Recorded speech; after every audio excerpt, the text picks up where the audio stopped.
We know that oxygen and glucose is important to keep us alive. Oxygen from the air and glucose from the carbohydrates we eat, la croissant. However, when we don't eat, how do we stay alive? Well, this is an important role of glycogen, turning into glucose. Wait, but how do we know this? Let's go back in time to the 12th of July, 1813. An important man known as Claude Bernard was born. Initially, Claude Bernard wanted to be a playwright for theatres and wrote a 5-act tragedy. Surprisingly, his professor at the Poetry Institute told him to enroll in medical school. Upon arriving, Bernard was anything but a brilliant pupil, and his peers suspected him as being lazy. Despite this, his path was marked out.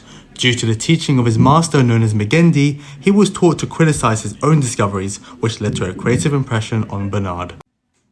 This led to 1846, a crucial breakthrough in his life. He bought rabbits from the market and they ended up urinating all over the lab table. Gross, I know. But he noticed something. The urine was acidic and clear. The same type of urine if it had come from carnivores, but the opposite for herbivores, alkaline and cloudy.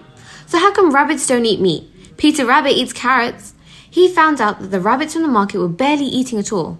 Due to this, it creates a new outlook on his experimentation. In 1855, he discovered the reason. Upon looking at the liver of a dog, he found out that the hepatic vein contained a lot of glucose. However, there was no glucose to be found in the stomach and the portal vein. It seemed that all the glucose had left the liver.